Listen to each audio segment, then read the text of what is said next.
I know there's a possibility that I could be looking at 13 to 22 and a half years.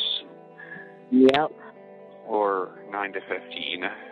As much as I'm hoping for the 9 to 15, I'm expecting the 22 and a half. Based on all that, it's a sentence of the court. You serve 30 years to 100 years, Michigan Department of Corrections. Credit for 592 days you've already served. We'll just have to wait and see. Yep. I love you. I hope you know that. I do, and I understand that you're upset with me. You have every right. I am. I don't understand it, Paul. You have every right to be, Mama. I don't know how you were able to do what you did. I still can't quite grasp what I was thinking at the time either, no matter how hard I try. I guess the only thing I can really do is try to be better and try really hard. It's hard for me to understand why you wouldn't look out for Timothy and why you didn't protect him. I don't understand it either. I feel like a failure. Welcome back. Paul Ferguson, you had me fooled. Paul Ferguson, you made a fool out of me. You had me fooled, Paul Ferguson. You sure did. You had me absolutely over here looking like Boo Boo the Fool because I almost believed you at first. I did. I tried to hold this understanding, this compassion, this rationalization of what could have and did happen. And at first, you just seemed like a misguided, cruel, evil person. Now, after everything has come out after these trials and after your sentencing, these text messages, your phone calls, it was all an act. Cool. Got it. Sorry to come in hot there. Sometimes I think and I have to think out loud. But welcome back. This is a different case than what we have covered so far, so I'm excited to look at something a little different other than Miss Sarah Catherine Boone Paulson. He's escaping. The killer is escaping. Help me. But unfortunately, we are moving into even worse territory. And this is covering the case of the murder of Timothy Ferguson at the hands of his biological mother, Shanda Vander Ark, and his biological brother, Paul Ferguson. Shanda definitely got the most virality, and her case is definitely cemented in the history books as one of the quickest verdicts to happen for such a high-profile case. While for Sarah Catherine Boone Paulson's case, he's escaping. The killer is escaping. Help me. While it only took Sarah's jury an hour and a half, including dinner, to make their decision and verdict of guilty against her, it took this jury less than an hour to come back with a guilty verdict of first-degree murder and first-degree child abuse. This is one of the most clear-cut and horrific cases there is. So up top, before we get too far into it, I want to put every single content warning imaginable out there. This deals with extreme child abuse, torture, and murder. Yeah, the details are just pretty horrific, and there's no sugarcoating them, because I believe if you're going to talk about it, then you need to talk about it. And there's no trying to absolve people of responsibility here, responsibility there, just because they put on a certain presentation. Not anymore. I'm a highly empathetic person, which is why Paul Ferguson fooled me. He really did. He gives off this impression of not all there, very submissive, very doing whatever the strongest personality in the room wants him to do, but secretly the entire time he is trying to manipulate the entire show. And it's almost shocking how good he is at it, because it is the most slight and deft hand where he does admit to a lot of faults, but then will take that left turn right when he's actually supposed to take the responsibility he's supposed to take, and then it becomes just Shanda's fault. And the reason why Paul is even more sinister in my mind, or more dangerous than Shanda, is because Shanda is the closest thing humanity has to pure evil. She just is. Psychotic sadist who will harm again if she's ever given the chance, and deserves every little bit of punishment that she has coming her way. I'm just saying, she is lucky that she was in the state she was in when this case went down, because this is, I personally, myself personally, I don't approve of the death penalty. That's just a me thing. You have your own opinions, whatever. Electric chair. With all the things that they did to this boy, wild. So I'm glad she got life without parole. I'm glad she didn't get the death penalty. But if we're looking at those cases, this is up there on par with this. And Paul knew that. So Paul was the smartest one out of all of them, and admitted and owned up front, and didn't go to trial, and pled guilty, trying to get as much leniency as possible. And at first, the judge sentenced him, if you couldn't hear in the beginning, to 30 to 100 years. That state has just some weird scaling to me, but basically nearly a life sentence. And I don't think he's up for parole until that original 30 years. But I could be wrong. It could be sooner. And at first, I thought it was a little harsh. My first interpretation of all of this was Shanda is pure evil. That hasn't changed. What she did, she was the mastermind behind all of this. I still agree with that. I also thought she had complete control over Paul, had brainwashed him into needing her approval and affection, and that he was just someone who's super impressionable and that would do anything to make anyone proud of him because he has low self-esteem, low this, low that, just wants to feel love, and that's why he was complicit in doing some of the most horrific things anyone could do to another human being. Nevertheless, your younger brother. Younger, disabled brother. Whew, I can already tell. I know, I'm sorry, I came in hot on this one, and that's just probably going to be how it is the rest of this video. If you're new here, welcome to the world of long-form rant content where there is no structure or goal. It is just me reacting until we get through the video. And it takes however long it takes. So if you are here to watch this video all the way through, this is not the video for you. There will be a link in the description to this video, which is, great time to plug them, supplied by No Commentary Interrogations. I love clear branding. So click that video down below if you want to just see the interrogation all the way through. So that is just your early warning. Also on this channel, I express no authority whatsoever. So you take what you take, you leave what you leave. But if you leave a like on the way out, because that's just good home training. Normally I would have a little more structure here, a little more structure there, but not at all on this one. I just want to go back to the original now that I have a new concept and a new clearer picture of who Paul Ferguson actually is, and it's not the helpless little boy he tries to portray himself to be. I want to go back to this interrogation before he accepted responsibility. And I will say, you could see him kind of, and I do believe he was somewhat brainwashed or like intoxicated with the infatuation and love from his mother. So I do believe there was some persuasion there, but not enough to absolve him from the responsibility he has still not taken. Because there are hard truths he has to confront, and he's only confronted the actions that he did and not the feelings that allowed him to do that. The rage inside him, the complete lack of empathy for anyone that you don't care about. And I know that's like counterintuitive, but still, you should be able to hold some little bits of empathy for people that you don't love. I don't see it here at all. And then you're going to claim in this a million times that you do love him, but impossible with what you did to him. But anyway, I just wanted to look at this interrogation. I haven't seen it covered a lot. I will say this case is incredibly hard for me the closer like you look into it and the more you dive deep into it. So things might look a little different here and there, and I might not go as in depth as I normally would.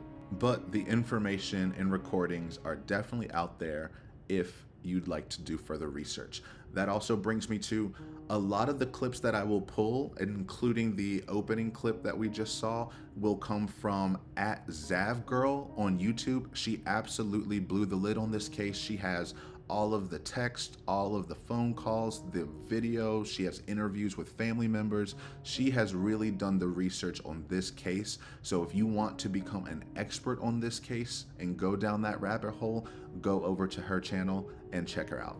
Other than that, I think I just want to jump in because I will have plenty to say.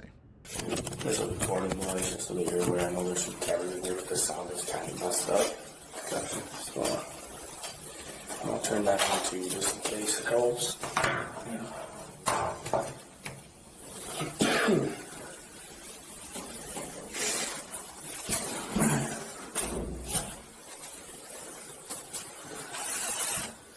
You came down here with Officer 7, which is that something? Yes. How did that kind of all transpire? I don't know how it ended up here. I know that my mother had come, I think, down here. Okay. Or something. I think it was in the court, or I don't exactly know the full details. Okay. But,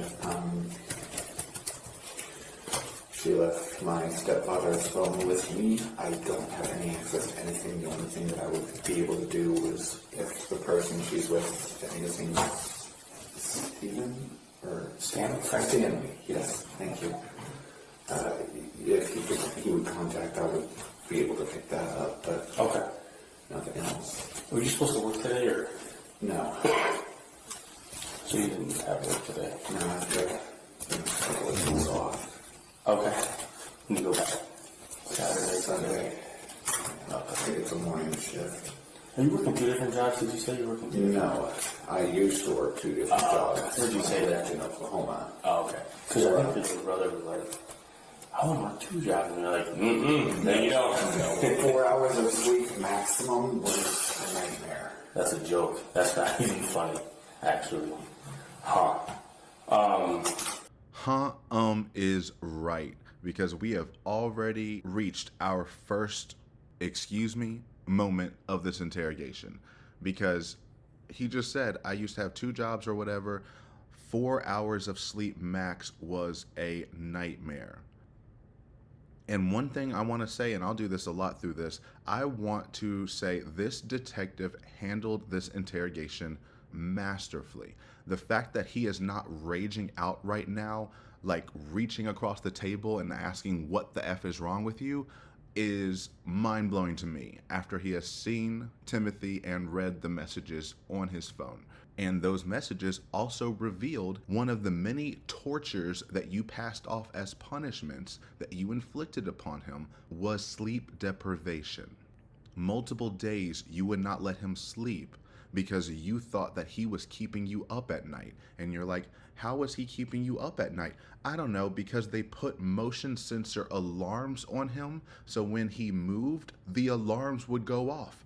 So him moving a muscle and those alarms going off, they took that as an act of intentional defiance and that he was doing it on purpose to keep them up. So they were going to teach him a lesson and keep him up so that he would learn the lesson of somehow not being able to move your body for hours on end while motion sensors and alarms are strapped to you. Ooh, yeah, this is going to be a hard one. This is going to be a hard one. But yes, Paul, 4.5 hours max, I'm sure was just brutal for you. Yeah, 4 hours doesn't sound like a lot to get anything done. What kind of jobs are you doing? Fast food. Okay. And I had one before, and then after I graduated from an alternative school early, I started a second one. Did y'all hear that? He graduated from an alternative school early. So in a few years, when he gets on that stand and tries to advance a autism type defense as though he just couldn't comprehend what he was doing, didn't know what was happening, couldn't answer or comprehend the simplest of questions. Your stepfather, Adam, was he married to your mother at that time? Yes. And is he actually the father of your younger brother, G? No. But your mother is the mother to you and to Timothy and to G, is that right? She's your mother, she's Timothy's mother, she's G's mother, is a better way of putting it. Yes. Right? Yes. Okay. The act just becomes clearer. Because not on those phone calls, not here, and not in those text messages has he ever displayed this lack of comprehension. But when he gets on the stand and he needs you to believe that it was all her, all her, all her, now he struggles to even speak. At the time that your brother Timothy Ferguson passed away, who was living at the house in Norton Shores? Besides you and your younger brother, who else was living in the house? My mother and sorry, my little brother, though he was at my grandparents at the time. By my biological father's demands, basically. Okay.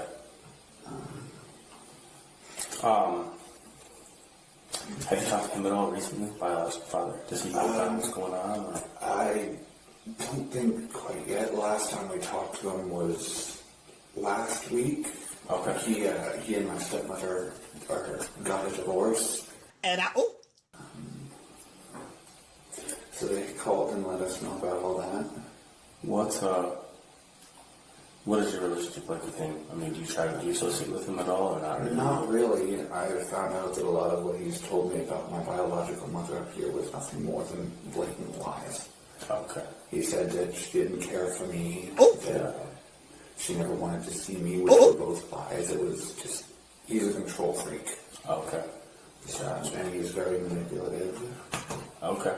My stepmother's names were never even on anything for like paying bills or for school stuff. It was all him. Okay. Yeah. So he's very much control of everything. Yes. So. And now we are introduced to the biological father. The biological father is on my shit list for life. Absolutely. 100%.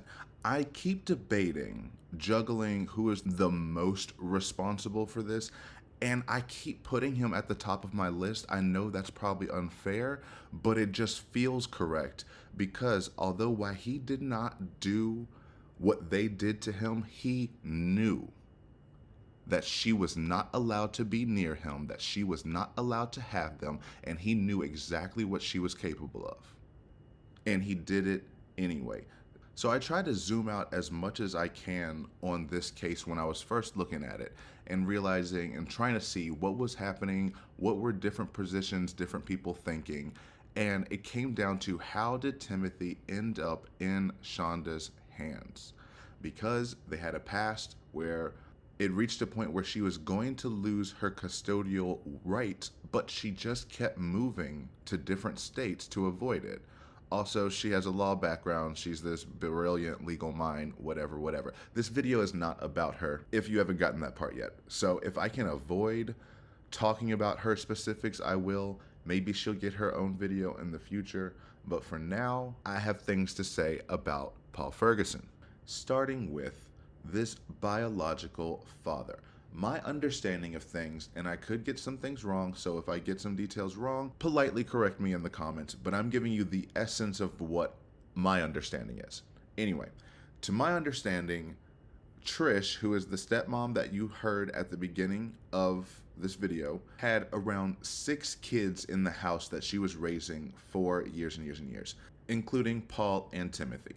Paul got kicked out by the father. They don't like each other. Cool, whatever.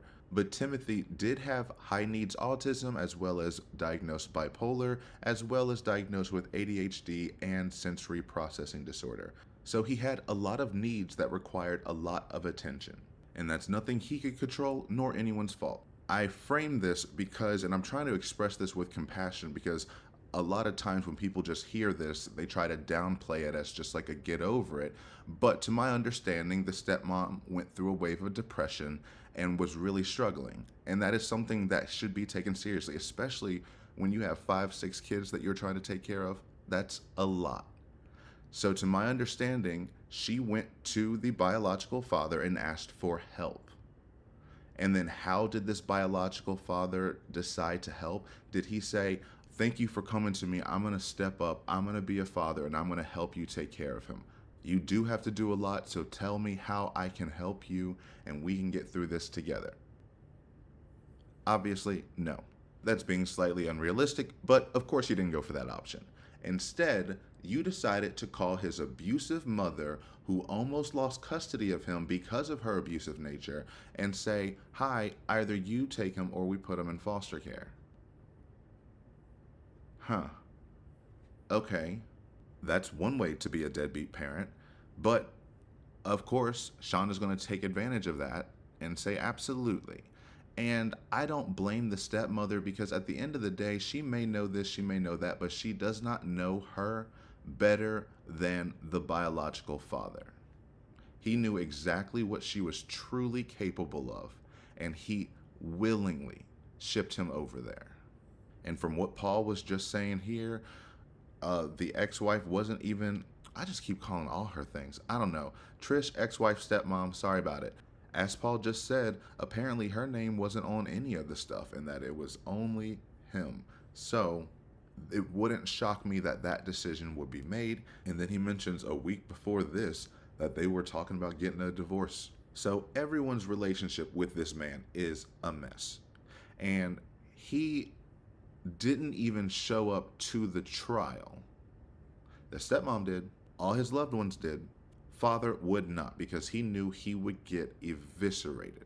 So he took the cowardly approach and watched from the sidelines, just like he watched his child be murdered by his mother from the sidelines. That's just my opinion. I really have strong feelings there, because there were so many other ways that you could have asked for help or handled the situation, but no.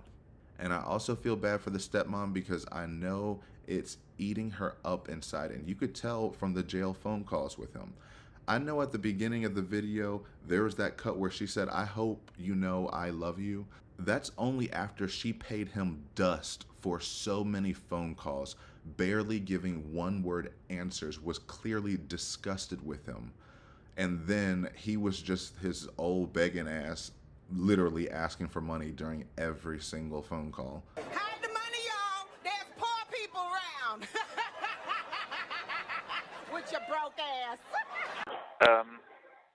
If it's not too much to ask, do you think you and Mom could scrap a little bit together for like something for Thanksgiving? I want to have some sort of minor celebration. I wish I'd known that. I would have ordered it last week, or tried to. Yeah, that's okay. Well, at least I had my order plus somebody's care package or whatever. I still don't know what that was. Maybe it was Mom. Might have been. I haven't been able. She's been kind of tight on money after coming up here, so I haven't been able to talk to her. Yeah, maybe she figured doing something like that for Christmas was better than being able to answer the phone. I don't know. Oh. Anyway. Yep. But I filled your whole wish list, so you should. I don't know how that works, but you should fit that. Yep. So, did you, just in case, did you investigate the 5 that had been oddly remaining? Because I can check it from my end. I went and checked, and it said I had 5 items on my wish list. Kind of confusing. But when I went to your wish list, it was the same as before. It was like $70-something worth of stuff. Yeah. That's what it was that's what I paid for. That's what was on when I went there. Was the full wish list. I don't know. Yeah, I can double check here once we get off. Okay. But so it's fine. I have the guy that's contacted you. He's been nice enough to drop like 50 or so every week, so I haven't had to worry. Yeah. Randall. I'll do what I can, but I'll do what I can. But if Randall's helping you, then that's probably for the best. Yeah. Hey, if you need to use your first paycheck or so to do stuff at the house, bills and whatnot, take care of you first, bro. My stuff can come when you have some access. I appreciate it, but I'll let you know. With your broke ass. Because of course he did. And he almost never says thank you. Almost never, maybe once or twice. It's always just this demand and expectation for absolutely no reason. The fact that these people still even talk to you should be enough of a blessing as it is. But no, you always got to ask for money. And then after a while of him huffing and puffing, she finally said that, just so you know, I do still love you, and then I'm still disgusted with you. But then there was one phone call that was actually really heartbreaking. She told him if it were too much, all you had to do was call, and we would have come and brought Timothy home. All you had to do was tell me I can't do this. You said what? All Shanda had to do was tell me she couldn't do this. Yes, and all I'd had to say was... I should take him back in a heartbeat. You know that. All she had to do was tell me that she couldn't handle it. And we would have gone to the police, I would have called DHS, I would have called whoever I needed to get him out. And that is entirely my fault for not doing so. You are absolutely correct. That is entirely your fault for not telling anyone and going out of your way to lie about it. So if you couldn't hear her on there, she said all Shanda had to do was tell me, and we would have come and got him and brought him home.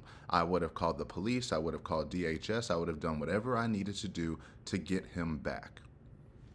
Because it's easy as like a third party outside to want to be like, well, how did you not know? Of course you did. You wanted this to happen. This all happened within a year. And actually his decline happened and his murder and torture happened within 6 months. That's like a study abroad semester for people. And when you have 6 kids and a lot of people moving in and out of the house, all different ages, that is not a lot of time to be unaware of the situation. I may have phrased that wrong, but what I mean by saying is that short amount of time is not one of those lengths of time that was inexcusable. You should have known. Now, when I first heard about this, I thought he was with them for years, that they were torturing him for years until he finally died. No, it was so severe, within 6 months, they starved him to death and would come up with blatant lies. She says in this same phone call that the last time she tried to talk to Timothy, they told her that Timothy can't talk on the phone right now because he just woke up and he's disoriented and his voice hurt. Y'all today, before I left for Florida, and y'all said everything's fine. Y'all told me that Timothy wasn't talking because he had just woken up and his voice was hoarse. But that wasn't the case. He was so weak he couldn't talk. Okay, this is the last conversation I had with you guys telling me that he wasn't talking because he's just woken up and his voice was hoarse because he's been snoring. And that was completely believable because Timothy was disoriented when he woke up. And he snored. And I believed it, and I'm mad at myself that I believed that. And I have no excuse for lying to you. I have no excuse for any of this. And she says that that's happened before, that he is disoriented when he wakes up, that he does snore. And so she's beating herself up because she believed that lie. But Shanda and Paul went out of their way to make sure no one knew the status of Timothy during those 6 months. No pictures, trying to keep him away from people. He was never allowed to talk or see anyone. And they would always come up with an excuse to talk it away. So obviously in hindsight, it's easy to say that you should have just dealt with it. You should have just gotten him and figured it out. And they would give anything in the world to be able to do that. So I may be in the minority here, but I don't blame the stepmom nowhere near as much as I blame the biological father, because that is your child and you knew what you were doing.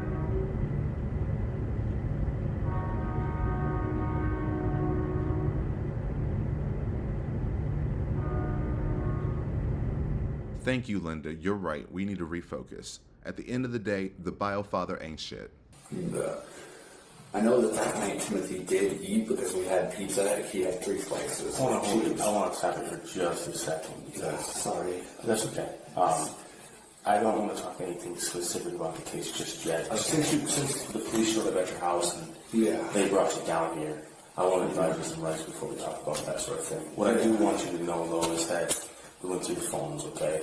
And we're beginning to go through the phones, and there's a lot of evidence in the phones, and I know that you're kind of aware of communication between yourself and your mother. Yes. And those sort of things. And that's kind of what I want to talk to you about. Yeah. But, I mean, certainly, those are very serious things that you guys are talking about. Yeah. And, I mean, from what I saw, it sounds like you were compassionate and that you cared about him, and you sent some pictures that were like, he's looking too skinny, and we need to feed him.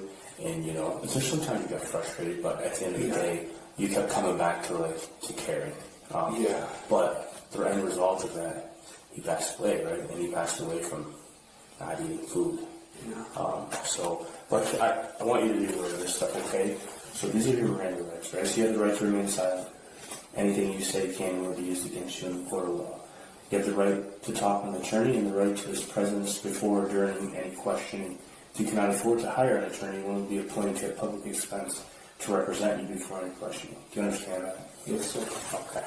I bet he wish he understood them better now, because we just reached the Miranda rights. I was waiting for Miranda to come in there and nobody came in there. I was waiting for her. And just to recap for anyone who doesn't know about your Miranda rights, in America, you have a right not to self-incriminate, meaning you don't have to tattle. You could stay silent and say, hi, I didn't horrifically kill my little brother, and please don't take me to jail for the rest of my life. He could have done that. Glad he didn't. Shanda, I think, did. I don't think she gave an interview initially, and then I think she was interviewed later on. But she chose to stay silent. He didn't. And your Miranda rights came from a Supreme Court case, Miranda v. Arizona. There's a bad guy. He was interrogated for a few hours. He confessed to it, but no one told him he didn't have to say anything, and there was not a lawyer present. Goes to the Supreme Court. They say, hey, okay, you actually do need to let people know that they don't have to, say that they're guilty unless their rights have been read. So you have to read these Miranda rights so that you know now we have moved into an interrogation. So we do what's the difference between an interview and an interrogation? All squares are rectangles, not all rectangles are squares. All interrogations are interviews, not all interviews are interrogations. Once you are in police custody, i.e. in this room where you are not allowed to leave, and they read you your Miranda rights, now we have officially entered interrogation land, and everything he says, as they said in the Miranda card, can and will be used against him. Everyone gets told this, and then they act shocked at trial when this is used against them. Luckily, he didn't even go to trial, so it actually wasn't used against him. But he had to stop him right there, because coming right out of our last clip, he says, and remember, he had pizza the other night, and he had 3 slices already lying out his ass. Why? That shows a consciousness of guilt. And we may have talked about it in other videos, but consciousness of guilt is when a criminal takes actions that show or prove they know they are guilty. One of the easiest tells are you lying to the police? If you're lying to the police, that means you're going out of your way because you know you are guilty, or that it at least looks like you are guilty. So then you have to lie to try to misdirect from that. Evidence tampering, all these other things that show this person knew they were guilty from moment one and they were going to deceive you. So he wants to say, my little brother had 3 slices of pizza after they saw him emaciated literally the day prior. You expect them to believe that he ate 3 of anything is ridiculous, but it's the first thing that came out of your mouth. So during my original viewing of this, seeing this months ago, I was like, oh, he was coached by his mom to come up with this lie. And on some level he was. She coached him saying, we need to lie. And he just kept running with it. So he just lied again and again and again. He's going to lie so many times in this interrogation, but try to downplay it as, oh, I didn't understand, or push it off on someone else, when Shanda did not come up with all these lies. She says we do need to lie about it, but he is filling in the blanks on his own because he knows how horrible this all looks. So he has to try to soften it to where, oh, none of this was intentional. We didn't mean it. He actually was just doing better and this just happened. Oops. Nah. And yet again, this detective is handling it perfectly, because he's about to blow up all of these lies. But he had to say, stop. We need to go through these rights before I completely F up your day. But he is so nice, way longer than I would like him to be, and I just have this...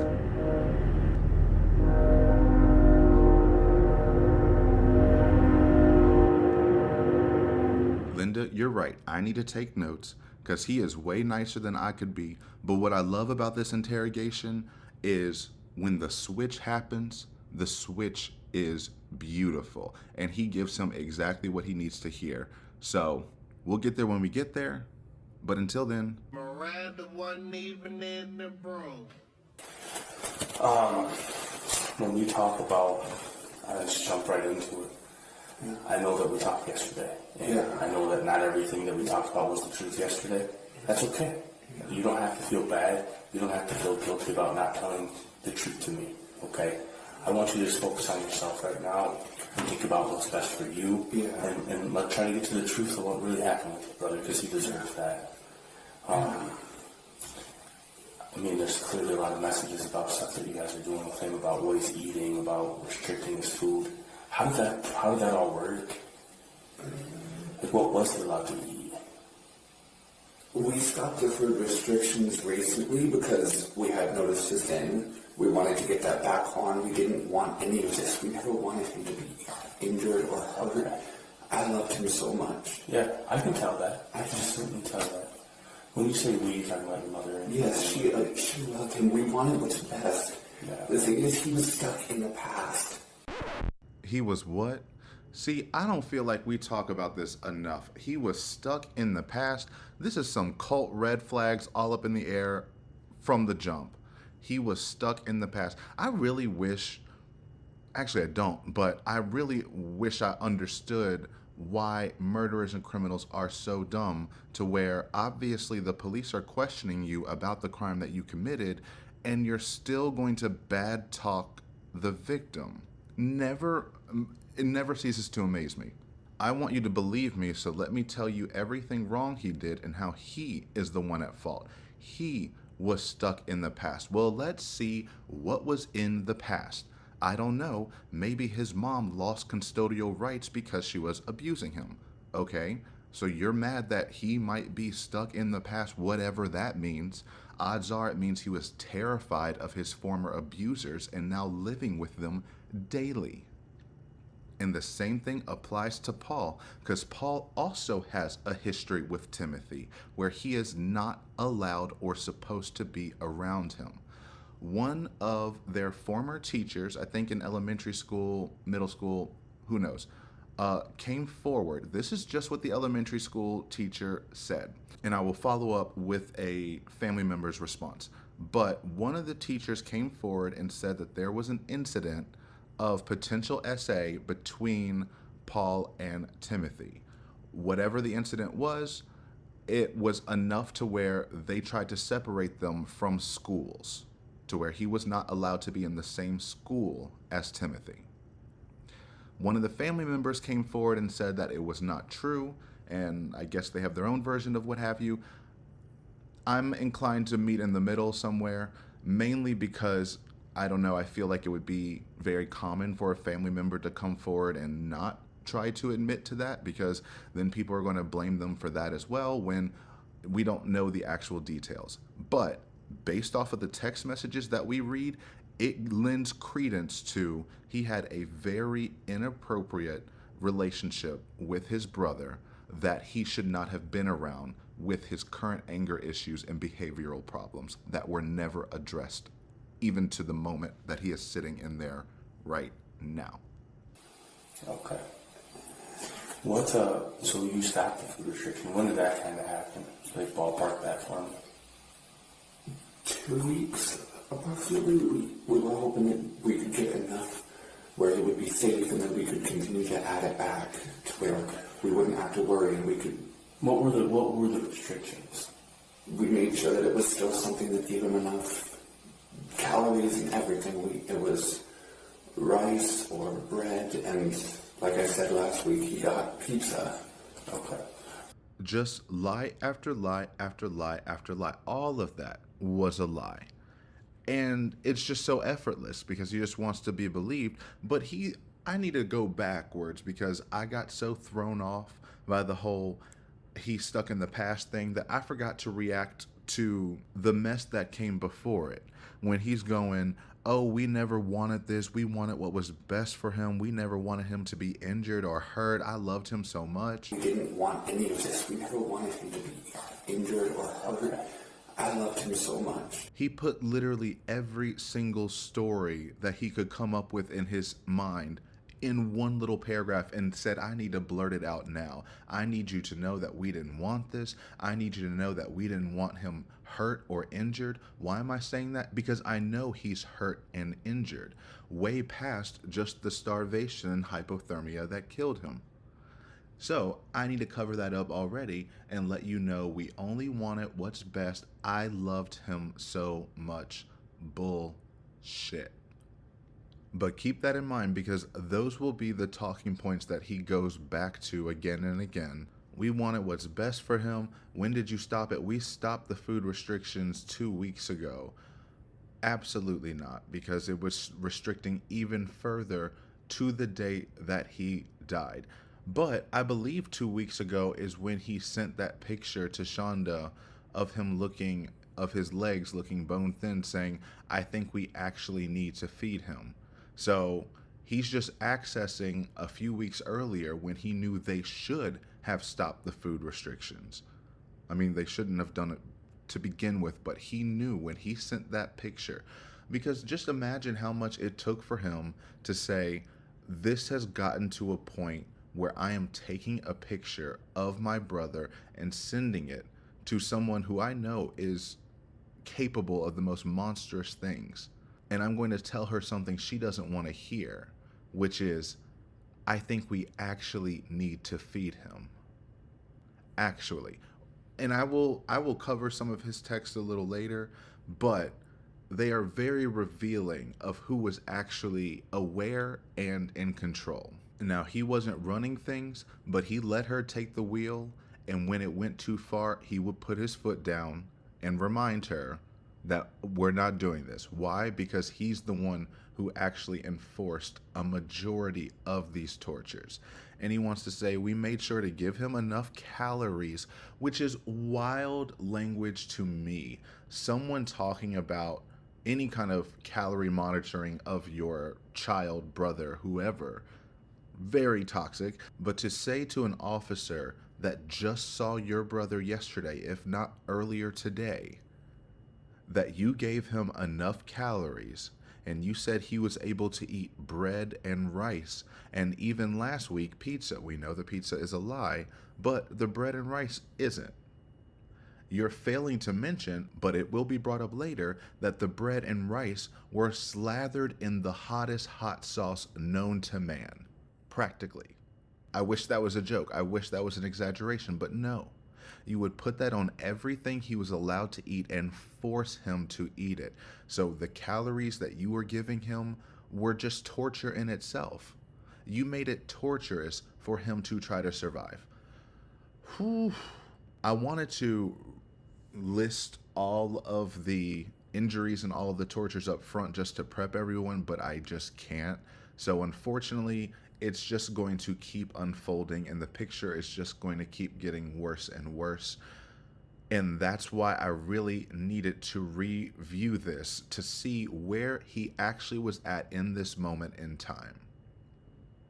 And has he actually atoned for that, or has he always tiptoed around it while claiming to understand and take accountability? In short, he's saying what he thinks you need him to say and hoping you accept the lie. What were they in place for, like, in the first place? Sneaking food over and over and over. We've tried everything. We were nice. We tried different consequences, but he just couldn't never listen. What were some of the other types of consequences? Like prior to, like, are we talking, like... We did take away his devices. Okay. Because that was also because he wouldn't stay on his school sites and would just go and try and play games or watch YouTube. Okay. But the thing is, he should have been held back so much. Yeah. But he passed all of his final exams. And so I don't think it was my stepmother. My stepmother was amazing. Yeah. But I believe it was my father's doing. Okay. Helping him pass exams? Was it all online school? No, back in Oklahoma, he went to public. The thing is, he never really did any of the other work, but when it came to final exams, he had everything he needed to know. So they let him move to the next grade, which was just... Right. So, because he had the information he needed to know and passed his final exams and moved on to the next grade, which is exactly what you're supposed to do, that's mind-blowing. So in public school, he's smart enough to move up to a grade, but when he's being homeschooled by Yzma and Crunk, now he's the dumbest person imaginable. Now he should have never advanced to begin with. Now he has an addiction to his devices, and he goes off of the school website. Meanwhile, we're going to find out all Paul does is play video games all day. And that's fine with him. He's allowed to play video games and do whatever. But Timothy, how dare he not listen? How dare he? And also, after dealing with all the things he deals with, he had a medication regimen that she took him off of while he was there. Or more accurately, she refused to refill or do anything that she needed to do in order to get his medication. So his whole mind is absolutely out of whack. Once you are on a regimen and then that gets thrown off and then you can't regulate yourself even further, yet all of that is still being blamed on him as defiance, and they just keep doubling down and punishing more and more and more. It's just mind-blowing because he's been doing this, right? Like right now, this is July 7th when he's being interviewed. Timothy died on July 6th. On July 5th, he is still threatening to kill him because he is so upset with him. They were just in the middle of their just regular torture regimen. This was just a regular day, except this day, he didn't wake up and he was finally free. And then the whole thing saying all of this started because he was sneaking food. The lack of self-awareness you have to say that with your full chest, as if this makes any kind of sense, when he was found in the condition he was found. And I haven't mentioned it yet because I really just didn't want to mention, but when Timothy was found, he only weighed 69 pounds, which is almost unfathomable. And for you to say the next day that this all started because he was sneaking food and saying we tried everything, we tried being nice, but then again, so he slips, he has such a huge lack of self-awareness, but then slips and shows that he does have self-awareness. We were being nice at first. What does that mean? That means I know we weren't being nice when he died. Even though I'm sitting here telling you we never wanted this, we never wanted to hurt him, I'm telling you now that initially we were kind, we were nice, which we know that was bull as well. But even by his value judgment, they were nicer than they were now. And he never listened. It's almost like, I can't think of the word besides just cruel, sadistic, and just pure lunacy. To know everything that he deals with, to constantly call him stupid because of it, and then to hold him to such an impossible standard of comprehension and responsibility that he never listened. Obviously, it was 100% intentional, and every action he did you didn't like was because he was this mastermind only bent on making your lives worse. So you just have to torture him more and more and more. The contradictions are just wild, because that just tells me you're searching for anything to justify why you want to inflict just evil upon someone. My personal belief is that it always existed inside both of them. And when the chain was released, unfortunately, that is in reference to Adam leaving. They both probably shocked themselves at what they were capable of. And once they crossed that line together, there was no going back. And it was kind of this mutually assured destruction, the elephant in the room we're not going to talk about, that we have to hide everything. Because if anyone found out, we both are going down. So with that understanding and still accepting of the dynamic of Shanda is lead and the one calling the shots, but Paul is the one who's actually enforcing, making her twisted, sadistic dreams a reality. Because she knows she physically could not do all of the tortures that he did to Timothy. Not on her own. But when she finally found someone who would worship the ground she walked on and all she had to do is say, oh no, I actually did love you. Your father's controlling. Both of y'all didn't like him, so of course you bonded over that. Of course she's going to tell you, of course I loved you. And he knows that because that is something that is so stereotypical of blindly believing the easy answer that people give you on the surface, even though you know the truth. You were told she didn't want you, so you asked her directly, and she said she did, so obviously it was all a lie. Okay, I'm going too deep on the tangent. We're going to get back into this probably many times later, so moving on. So, you guys lived together back in Oklahoma? Yeah. What was life like back there? Hectic. Okay. My step nieces, my stepmother's grandchildren lived with us. Okay. Because of stuff that was going on between their mother and their father. My stepmother had custody. Yeah. And we had, at that point, we were living in a 4-bedroom with 8 people in the house. Yeah. And did you share anything then? Yes, and it absolutely smelled. Because even then, even when the vaccine was released a couple feet away, he wouldn't get up and go. Okay. And what is that? You kind of told me about it yesterday, but you said there was some sort of problem that you had that caused that, or? Yeah. I mean, I don't honestly know. That's what I've assumed. Okay. Because I'm pretty sure it's been basically his whole life that this has been happening. And it's not just that. He's urinated in places back in Oklahoma, in his closet, dressers, everything. Okay. He's, what type of disorders does he have that you're aware of? I know he has ADHD. I believe he has sensory processing. Okay. I was never there for any sort of autism spectrum test, but from what I've seen, I know that probably was a thing. I also know he was motor and speech impaired. He couldn't run right and was talk right.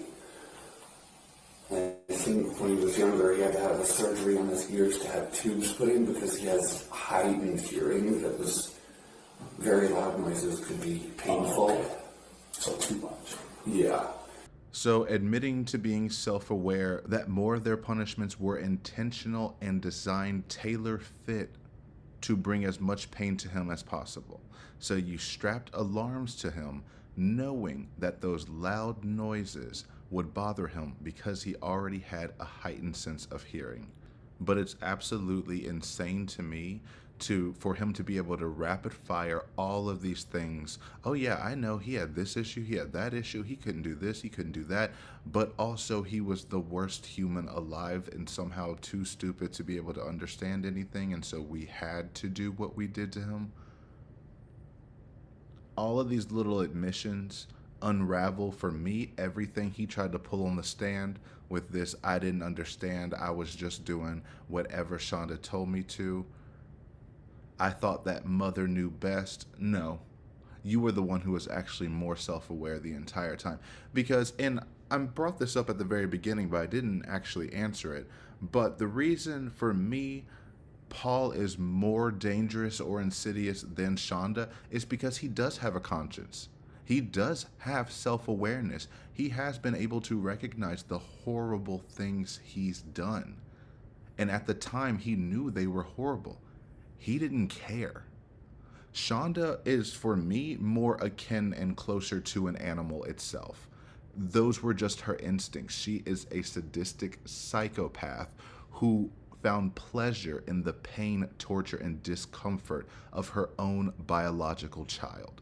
She has been very consistent this whole time. She has been a horrible parent from the beginning, and she hasn't changed. Nor does she show any sign of changing or any guilt or remorse for anything she has ever done, and is actually going to frame it as their fault if it does come back on her. Paul, on the other hand, knows what he's doing is wrong, doesn't care, but does care how you view him. So when you call him out on it, he's going to instantly fold and say, yes, I know that was wrong. And you knew it was wrong then too. And you did it anyway. And you can say all you want. You did it because she told you to do it. You wanted to do it. And you did it. You absolutely felt pressured and compelled, and there was this big brother all-seeing eye because she was always monitoring everyone in that house. So I also can hold space for understanding, not the hold space, but I can also understand that you felt compelled to make your mother proud and happy with you. So joining in on what she likes, which is torturing Timothy, will make her like you more. But then when you read the text messages, it isn't just, yes, mother, I'll do anything you say. It is, I'm snitching on him. I want to tell you every single time he does something wrong. And on that surface level, that could still fit with the, yes, mother, no, mother, I just want to make you proud. I'm the hall monitor who has to make sure everything is going right. No, it went past that. It was things he didn't have to mention. It was things that probably didn't even happen if he thought a rule was broken or thought he could have his leash extended so he can go further and further. So he would build it up without even being asked. This happened, and then this happened, and then this happened. And that's why I'm so furious and angry right now. Just give me the go-ahead so I can let out my anger. And that was a consistent pattern within these messages. And I would also buy it more if Shanda actually raised Paul. She kind of did, not really. It would be one thing if Shanda did raise him completely and brainwashed him slowly and completely until he had no will of his own. No, he jumped in and he was on board from day one. Nothing shows in any of the evidence that he ever hesitated in going down this extreme path. We have text that he's regretting some of it, that he's finally saying maybe we're going too far, but never once did it ever show that he did not want to start going down this path. So, we still got so much to get through. The fact is that he could hear my stepmother, talking with a friend about going to a movie with the TV when it was on really high volume. Because one of those sort of pointers. What about you? Do you have any of those sort of things or anything? I have ADHD. Okay. And I think they said I was diagnosed with sensory processing, but from what my mother has told me, that's just no. What is that? I'm not what's sensory processing? It's basically when you overreact to things way too much. Yeah. And I guess loud noises and things and bright lights are disturbing. For me, there's not really any of that. The only problems I have is when someone's music has a lot of bass drumming in it. Okay. For me, that'll feel like someone's smashing my ribs with a mallet. Okay. That's why I don't hardly listen to music very high if it's got bass drums, because it hurts. Yeah, that would make sense. Did you go to school? Yes, I went to the school back in Oklahoma. I graduated from Santa Fe High School. Okay. I've even got a diploma and I stand in my room. Okay. Y'all hear that? He even has the diploma in his room. He is very proud of that Oklahoma Santa Fe High School diploma. So in the future, when he tries to claim I have autism and that's why I had no idea what was actually happening, I was manipulated easily. Yeah, that would be with the psych eval. I hope they did a good job with it. And you don't be able to see that you're an Asperger and autism, because that should benefit you greatly in having a mitigating circumstance. I know next week, sometime next week, I should have a second psych eval. Oh, good. Good. It'd at least be nice if my lawyer could figure out some way to schedule it in the afternoon or evening when I'm actually awake. Oh, yeah, so you're not half asleep because your sleeping's all bad. Yada, yada, yada, yada, yada. That wasn't your perception the day after he died. You were bragging about how much you knew and comprehended and how much you knew what was best for him. Also, and I don't blame her because she seems older, but we don't use Asperger's anymore. Why? Because that's connected to Hans Asperger's, who was a Nazi, who was in favor of the child euthanasia program, which thought disabled children should be euthanized. Whereas he did advocate for like high-functioning autistic people. It's just a mess. So we don't say that anymore. I also don't really fault her for supporting Paul or Paul supporters in general. I haven't seen a single Paul supporter or anyone like that who has actually approved of what he did and what happened to Timothy. So I see it as they are seeing him the way Paul wants them to see him. And, you know, to each his own. I don't think they should be sending him money, but, you know, all the people we've heard on these phone calls have seemed like good-natured people and aren't trying to absolve him, but they all think he is this very misunderstood person that if only he had the right influences, he would have never done what he did, and I do not agree. Like, there were reports of him in the past hurting animals. I don't know any of the details, but any kid hurting animals is a red flag warning sign. Get them into therapy ASAP. Because if you are comfortable enough hurting animals as a kid, as you grow up, you're just going to see humans as animals and have no issue harming them as well. Not a guarantee, but it is a very slippery slope. The report also mentions cruelty to animals, stealing, abuse. Well, where did they get? I'm worried about asking you this. You said what? Did your sister tell him that you were mean, that cruel to animals? My sister? I don't know. To be honest, where did he get? You love animals. Yes, I do. I don't understand it either. I'm still trying to figure it out.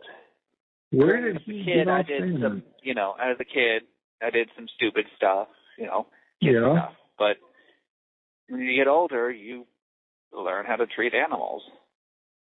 Yeah. Huh. So, if he's over there hurting animals to whatever degree, we know that has never been addressed. There was also one story I heard on one of these calls.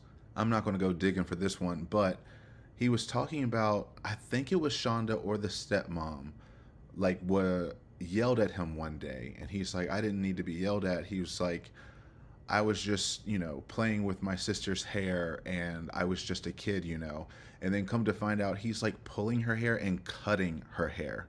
So it wasn't just like pulling her hair and being like an annoying brother. It's he's over here cutting her hair while she is screaming, trying to get him to stop.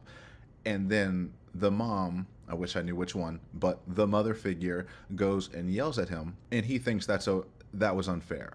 Kids are just kids. So there's always this diminishing of whatever he's done, and there's always him acknowledging why it should be diminished. Kids say, I didn't know that. And then we finish the sentence of, you didn't know that because you're a kid. Kids don't come up to us and say, hi, I didn't know that because I'm a kid. So his self-awareness, even on little instances, still give that act away for me personally. So it may sound like I'm nitpicking over these little details, but it is very crucial to his overall argument, which is, I should have done something. I had no idea what I was doing. I don't know why I did what I was doing. And that I call bull. He knows exactly why he did what he did, and he knows exactly what he did. He may regret it now. He may wish he never did it, and he may see those behaviors as bad in hindsight.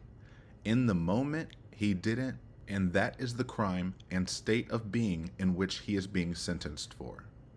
Then the conversation about sensory processing disorder. So, being hypersensitive or hyposensitive to things, having oversensitive reactions or underreactions to things. And it seems like from both of their accounts, Timothy had both hyper and hyposensitivity, where he had to have ear surgery in order to help with his heightened sensitive hearing. Meanwhile, on the stand, and I think he's going to talk about this later, they talk about how he bit through his tongue and didn't have a reaction, so he had a high pain tolerance. Which truly, I think it is the hyposensitivity that really bothered Shanda. The fact that he wouldn't react the way she wanted him to react. He's still in as much pain as anyone else would be. He's just not reactive to it in the same way.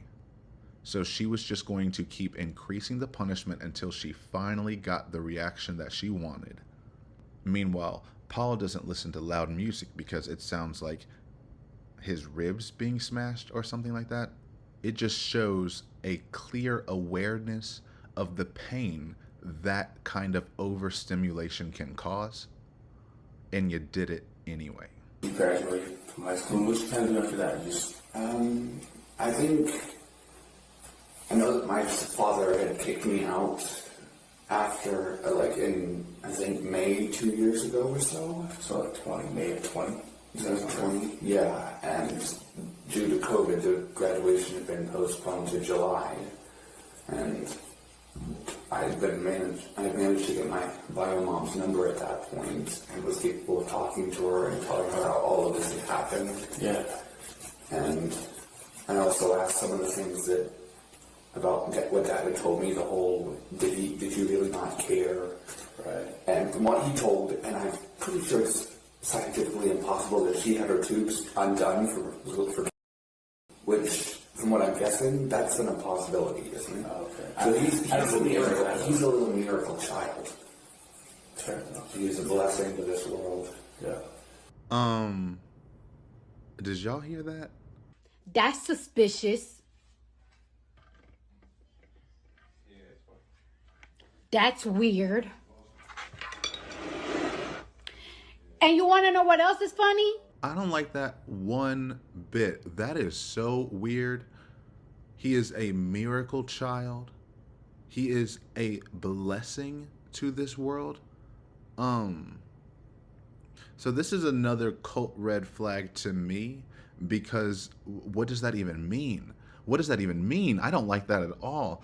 And yeah, you can have your tubes untied. It's not easy to get pregnant after that, but that's possible. It's not a scientific impossibility.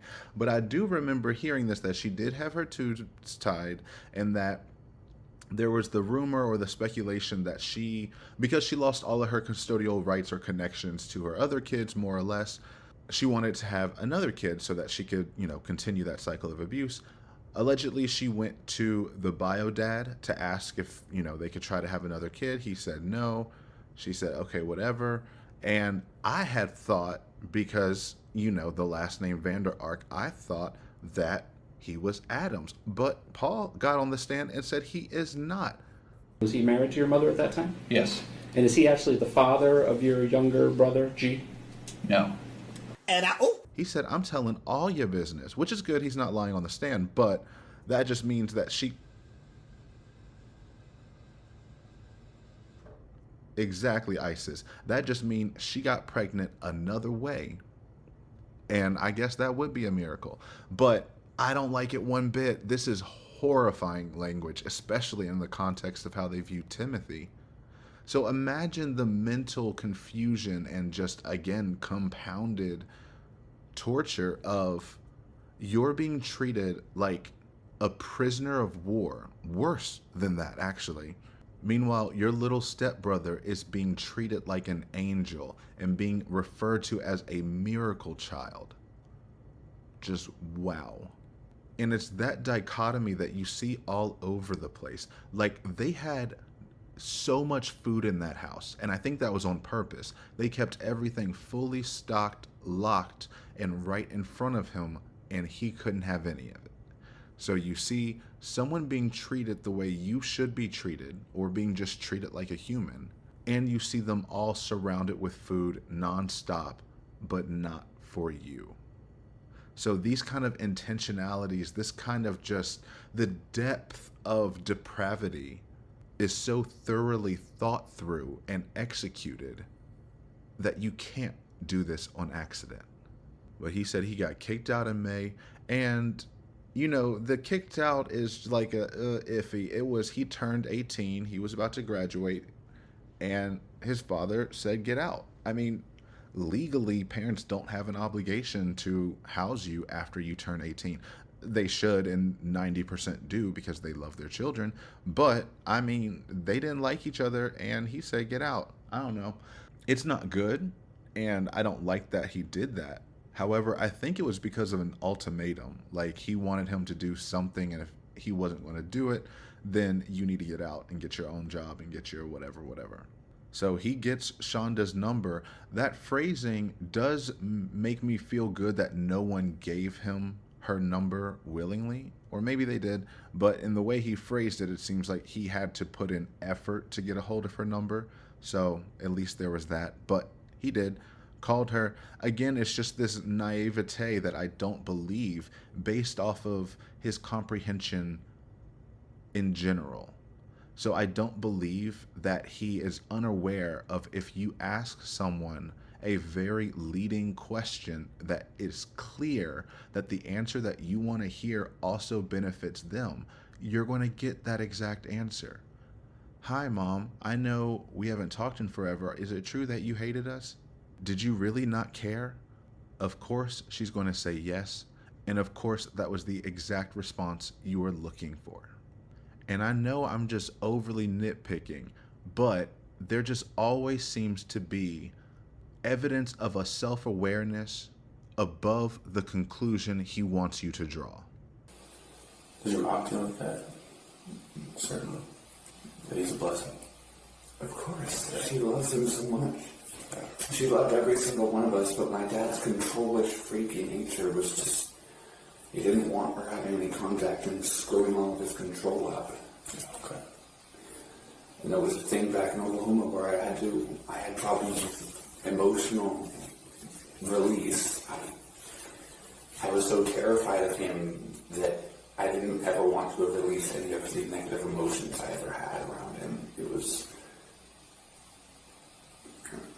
There were times where I wanted to say no, but I was so terrified that I just couldn't. Here, I can release my anger, and I do it in the right ways. I never do it in any way that I'm not supposed to. And if I unintentionally cop an attitude with my mother, I realize it, and I apologize, telling her that I did not mean to, that I just slipped a small amount, and then I'm going to go and do something to calm down. Would there be any sort of consequence for your mom if you slipped up with her attitude, or how would that work? There were times when I would cop an attitude that was unnecessary, and she would have me get off devices for maybe 15 minutes, because usually that was what it was revolved around, because I'll be honest, I have an addiction to my devices. Okay. It's not something I can really do without, I guess. I don't know. I never had very much of that back in Oklahoma. Yeah.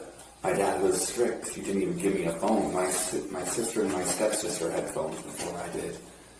And that was due to the fact that he could not raise a male. Right.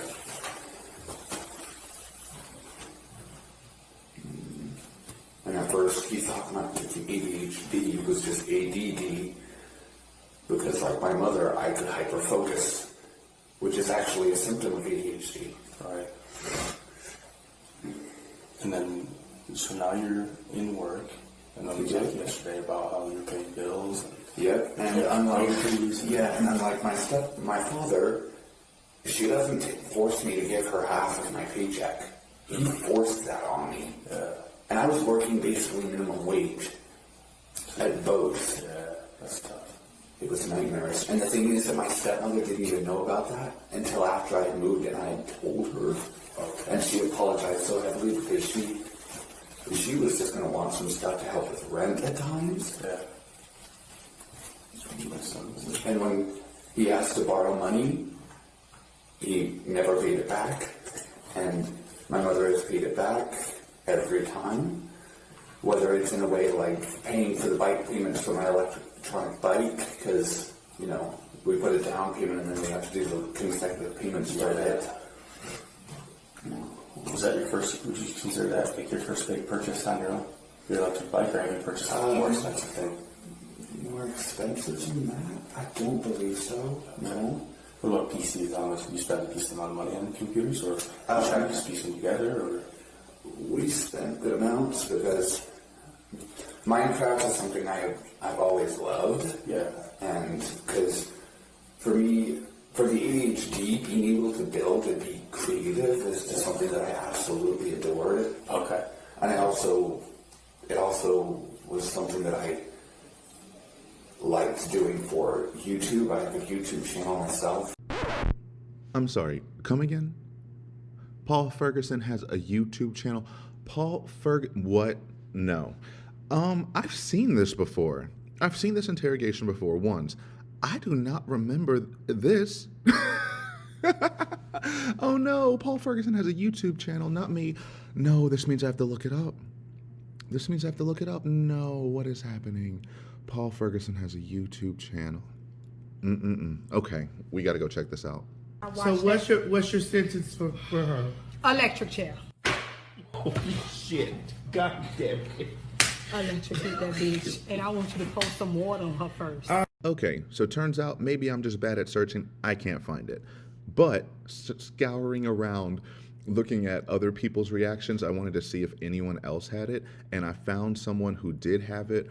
Rotten Mango. I love Rotten Mango. She does amazing work. So I'm going to put in a little clip from her video covering this case where she talks about Paul Ferguson's YouTube channel.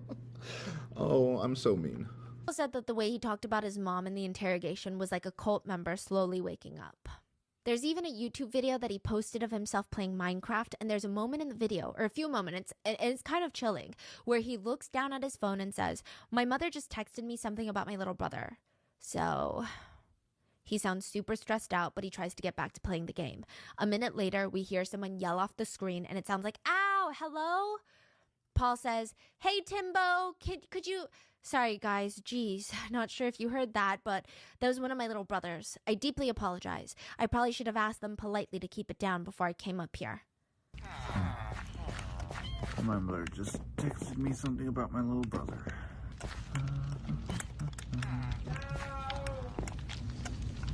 Sorry.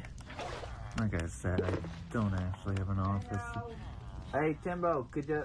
Sorry, guys. Jeez. Not sure if y'all heard that. That was one of my little brothers. I deeply apologize. I probably should have asked them politely to keep it down before I came up here, so... Then a few minutes later, Paul gets another text message. He reads it.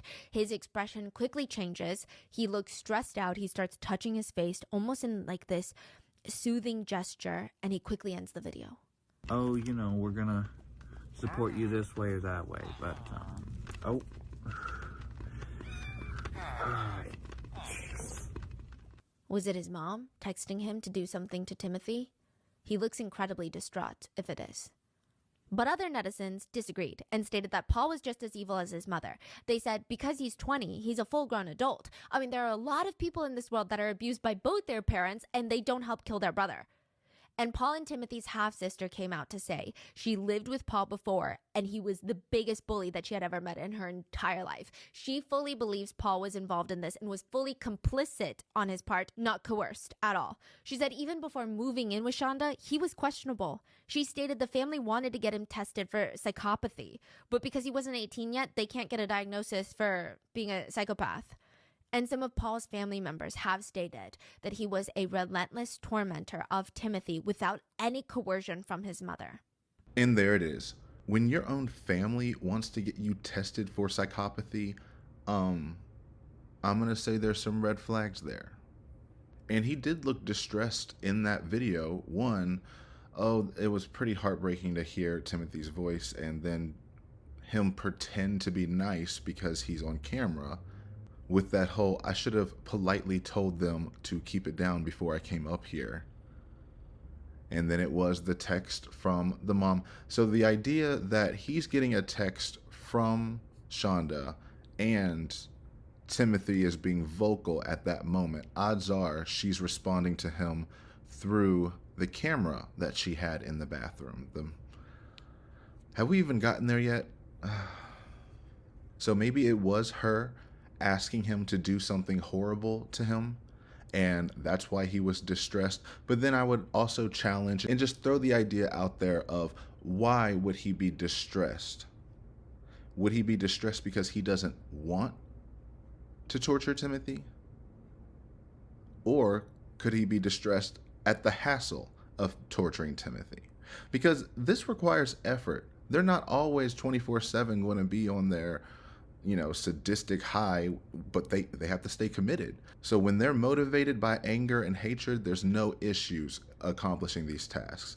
But if they're not in that mindset, that requires a lot of effort. He has to, let's say he's feeding him bread. He has to go get the bread. He has to put the hot sauce on it, but he has to be careful because this is extreme regret hot sauce. And if you get some on you, you smell it wrong, anything like that, it's going to mess up your entire day. So he, thinking of himself, knows that he's going to have to deal with that again. And then he's going to have to bring the bread over to Timothy and force him to eat it, which I'm sure there's going to be some resistance from someone who does not like being tortured. So I can see either or a mix of both. Either he didn't want to do it, he didn't want to do it at that time, he didn't want to go through the hassle of doing it, or it could have been a text threatening him with punishment, or her just being mad at him. And so he has to amp himself up, make himself look alive, and get to it so that he can make mama proud.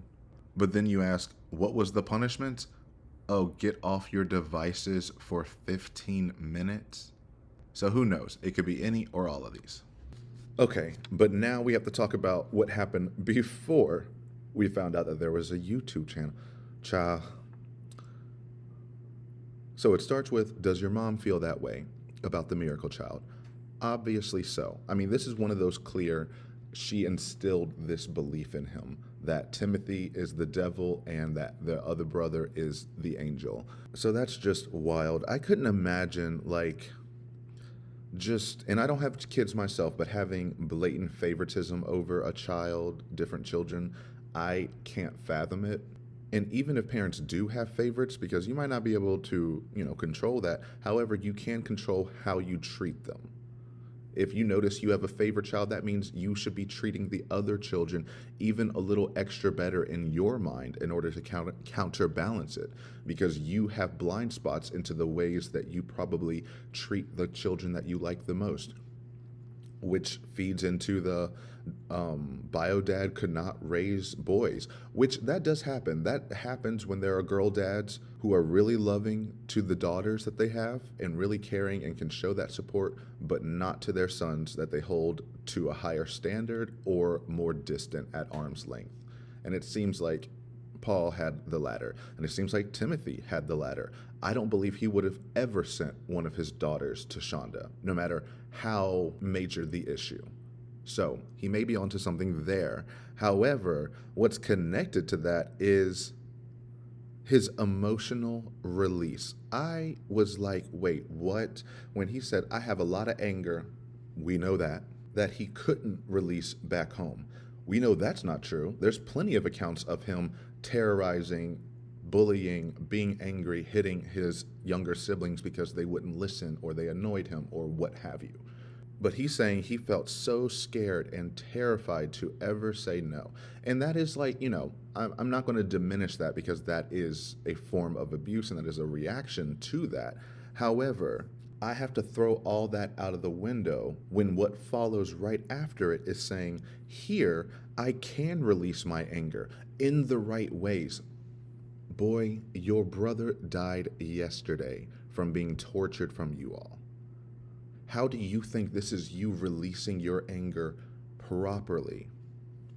But then he says, and not in ways that I'm not supposed to, meaning his mother framed in his mind, you can't do this, you can't do that. But to Timothy, you can let out every depraved thought that you can imagine to inflict as much pain and suffering on this boy.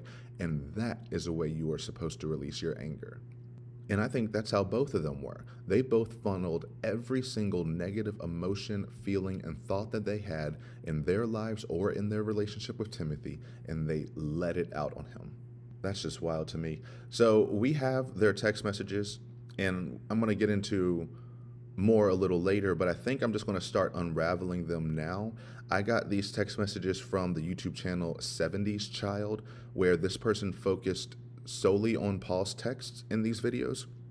And people were wondering, why are you doing that? Because it's meant to highlight his own insidious nature. Shanda's responses and messages are on another level and are so easy to catch the eye and be enraged at how someone can be so pure evil and have the thoughts that she has. However, because they're so bad, we gloss over Paul's responses and what he's saying actively and not in response to her. So I'm going to read them, and it's kind of a little void from context because it's just his side. Sometimes there'll be an explanation of what Shanda said, and I can go into that a little bit. But just hearing his texts without the context of what exactly he's responding to still paint a clear picture. So I'm going to read the text messages from January. I have messages from January up until the day he died. So we're going to unfold them kind of slowly throughout the video. Here are his January text messages, and let's see if he is able to properly manage his rage and anger in a proper way that he is supposed to do. The January messages. January 3rd. Timothy just went to the bathroom doing who knows what for like the third time this morning. There's an effective punishment we learned from Mom's friend Larry. Make him hold an 8-ounce can on each palm while standing with his arms parallel to his shoulder. January 14th. He's now against the wall. He tried to take advantage yet again. He was trying not to be against the wall and just watch G's tablet. Was I told him a big fat no. January 18th. As for Timothy, he was supposed to be working on his tablet, right? I had him get off after he was watching YouTube.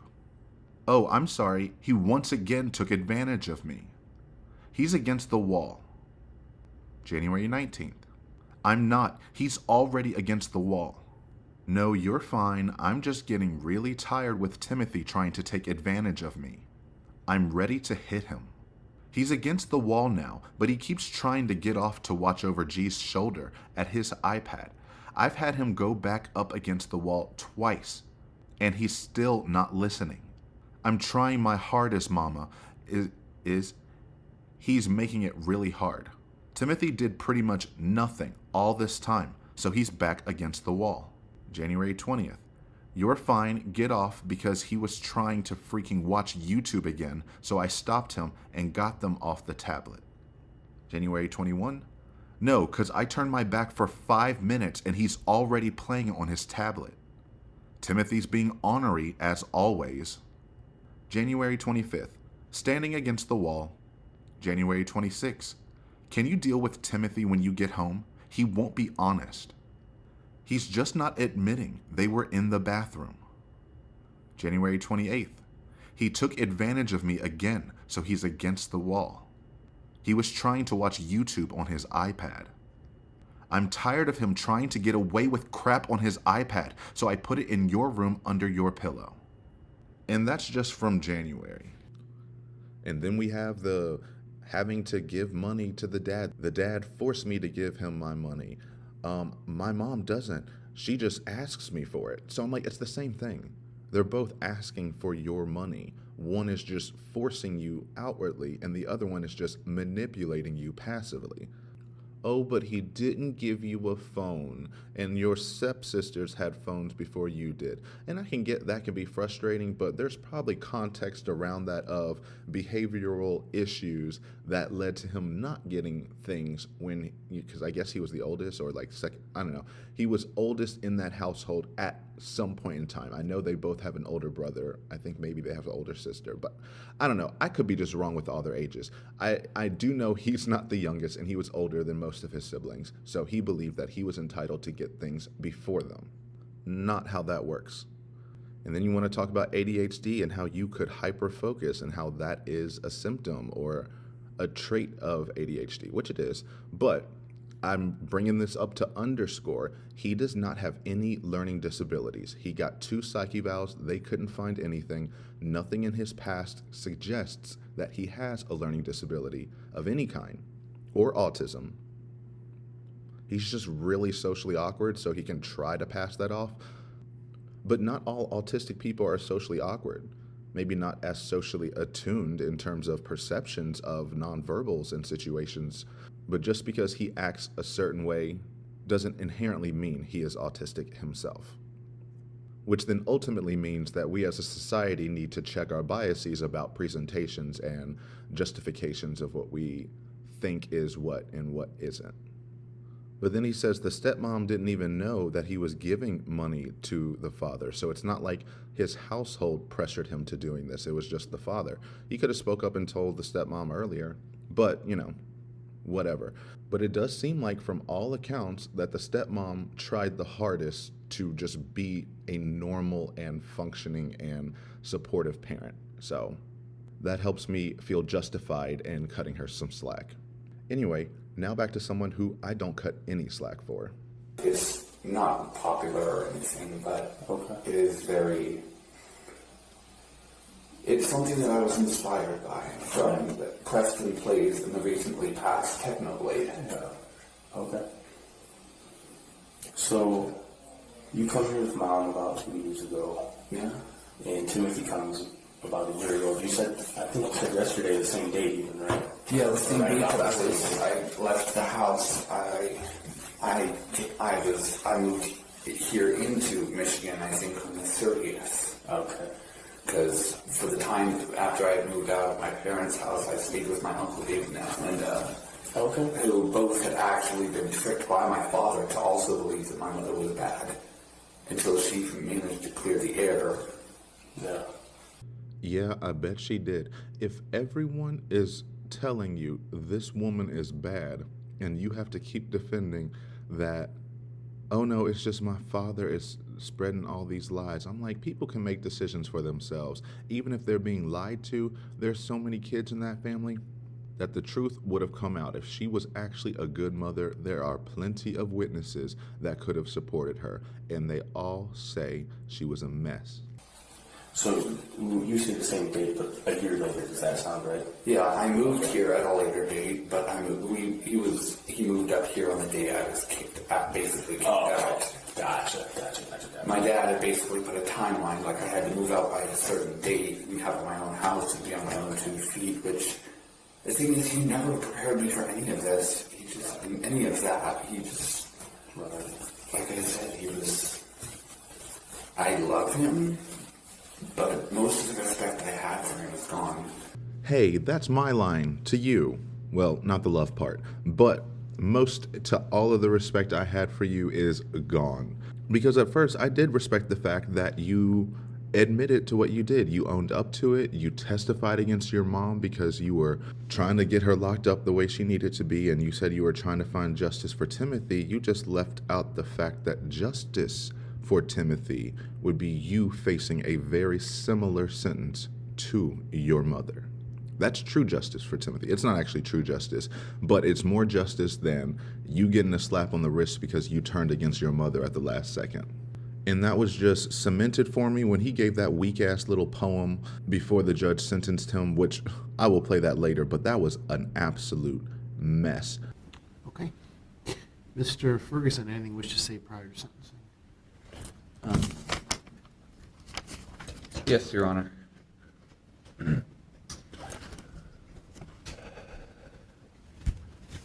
Reasons could justify my actions. I could make up 1,000 and never believe one. What words could voice my regrets? I can think of millions, yet never feel it's enough. If I could do it all again and do it right, I would.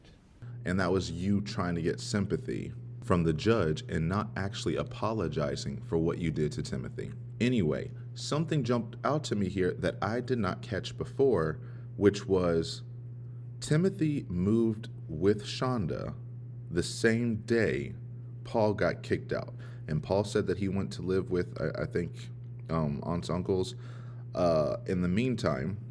But that means Timothy moved back first. I didn't know that. I thought Paul was already there, and then Timothy came up, and then they were just ready to torture him. But no, Timothy was already there. She was already building her animosity, and then when her torturer's apprentice arrived, she finally put her plan into motion once Adam was out the way and she could do anything she wanted without judgment. And I don't mean to say Adam out the way to be dismissive or rude, because he had a stroke, which is very sad, and it's unfortunate that he left. I just want to underscore, he did not leave of his own will. He had to leave to go back to his parents because they could not take care of him where he was, and he could not take care of himself. So I know he regrets doing that, but honestly, I know he passed before the trial. I don't know personally how much he knew about this, like after the fact. I don't know if he ever found out. But they all agreed they did not do anything to him while Adam was in the household. But even more insidious than that, and that just, solidified that bio father's on my shit list, he got rid of both his sons on the same day. It's one thing to kick Paul out. You can say he turned 18, he's about to graduate, you need to meet my ultimatum of get on your own 2 feet, hear that, and then kicking you out. But to send Timothy away the same day feels intentional to a degree I am not comfortable with. I think Paul was right. He didn't know how to raise boys, and he found a way to get rid of them, and he did. And there's an older brother, Nolan, that we heard him on a previous phone call, who wasn't in the house, didn't know about any of this, and is just mortified after the fact. And that's why I feel bad for him. Like, people judge, why is he still calling Paul? I can only imagine the amount of guilt that he feels, because he says that if he had known any of this, he would have taken Timothy himself. And I feel like he puts responsibility on himself, being like, if I was there and I could have, saved Paul and Timothy. So I think that's why he keeps connecting with Paul of, I can't let him slip through the cracks like Timothy did. So if there's a way I can still save one of my brothers, I've got to try. That's how I interpret his actions, but that's neither here nor there. But then he says he didn't prepare me. This is another one of those shift the blames onto someone else. Sure, he may not have prepared you as well as you would like to, but your self-awareness to even acknowledge that shows that you had the ability to figure it out. Being pushed out of the nest is hard. There is no way to fully prepare someone for that. You can be there to support them afterwards. But there's no such thing as a smooth transition into adulthood. And I'm not saying it's easy, nor that it was necessarily fair that the father put a timeline on that. But it happens, and you still have to take responsibility for your actions afterwards. And at every angle I try to view his perspective from, there's always a blame shift. And even when he takes responsibility, it's not really responsibility. But whatever, all of that to say, Bio Dad, you ain't shit for sending both of them away at the same time. Yes. So Timothy comes up here. What's life like immediately when he gets up here? It was good at first. The thing is, this has happened before. Not like moving up from somewhere, but for the whole thing where I think he said, back in Oklahoma, I think once or twice he had said something about being suicidal. Okay. And we had put him in my stepmother and father agreed on this, that he could be institutionalized. Okay. And when he got back, the first couple of weeks were good. He didn't misbehave, but then after that, it just reverted back to what he was doing before. The destructiveness and everything. Explain that. It was very dangerous. He would pull the outlet covers off. He would screw with the light fixtures. It was our house in Edmond was his room. He pulled the studs out of the wall, rip off the paint. It was Oh, okay. So he was dangerous. The autistic boy with multiple disabilities, yet he's the dangerous one. Anyway, I gotta pull up some red flags first. He revealed he was suicidal or had suicidal thoughts and they institutionalized him. That is not the right initial decision. That's an extreme decision. That's a reason why people don't want, especially kids, don't want to come to their parents to express their true feelings, because then that happens. Oh, we can't help you. Thank you for coming to us. We're going to ship you off somewhere else. And then when you get back, your quote behavior will be better. And for a few weeks, he did really good. And then he started misbehaving again. He just told you he is having these thoughts and you are saying that he is misbehaving because of it? Absolutely ludicrous. Try to get him some therapy if he's having these thoughts, not just send him away and then have him come back, which I guess is a theme for them. Send him away somewhere and when he comes back, he'll be better. And he's destructive. He's dangerous. Why? Because he picks at light fixtures and he takes things off the outlet covers and he takes studs out of the wall. And I'm like, this is all so common with autistic children. They like hyperfixations. They like breaking things down. They like building things. Get the boy some Legos and he won't be trying to tear the house apart. But no, it doesn't look like he was ever allowed to have toys. And when he did, you would take it away. When he did, you would punish him. So what is he supposed to do? You go over here and say, I like the creative process of having my YouTube channel and Minecraft building stuff makes me feel this and feels that. But he wasn't allowed to have that. So his need for creativity, his thirst for exploration, for any kind of fun and joy he can find while having to face the wall all day without moving, what else can he do?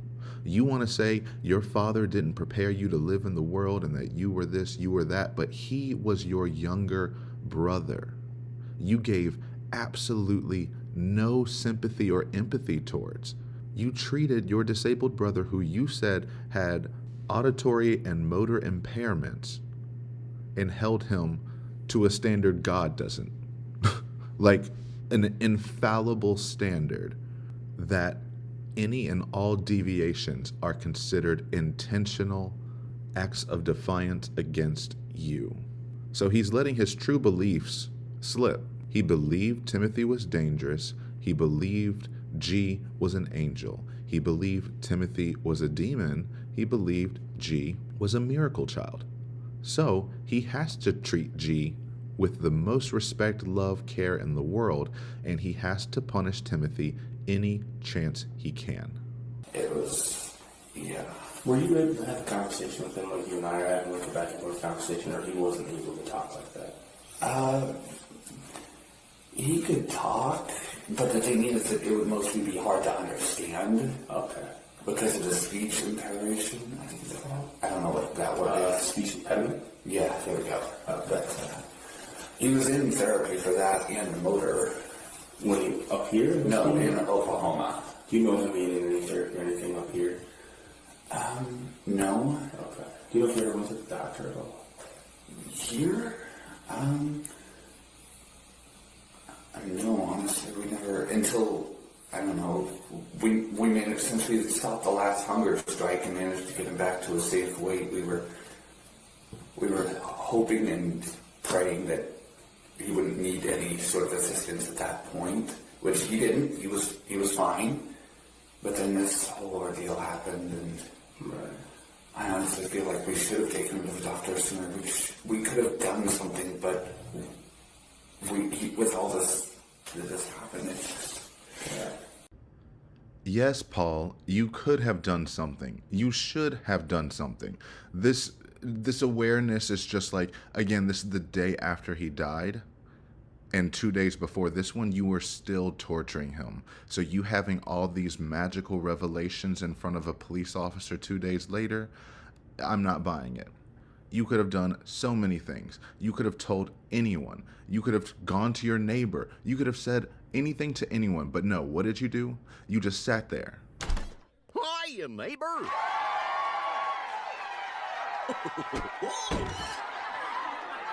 With your goofy ass, just being nothing. Going to work every day smiling, playing your games on YouTube, talking to, I don't know, maybe your follower, and just having your best day, all while leading a double life of part-time sadist to do the things that you did to him. But he couldn't even talk normally. So when we hear all of these, he was dangerous, he was ornery, he was this, he was that, he wouldn't listen, he misbehaved, and you keep hearing he can't talk well, he can't walk well, he hears too well, he can't feel pain the same way, and you're still calling him dangerous, and you will continue to insult him nonstop in this entire interview, trying to say we stopped the hunger. And that is it for part 1. Sorry for the abrupt transition, but as some of you may know, this original video was way longer, but I uploaded a corrupted file, and so I lost many hours of this video. So as I try to recover those hours and hours of work, I wanted to send this out there as like a preview of what's to come. Honestly, this may be... ISIS, I agree. This honestly may be better in the long run because this is a really heavy case. It's really hard to get through, so I just want to remind everyone to make sure that you're taking care of yourself. It's okay if this video and this case is not for you. I completely understand, and I hope to see you in our next video, which will be way lighter than this one. But if you enjoyed this video, make sure to like, comment, subscribe, dislike if you're feeling it. Until next time.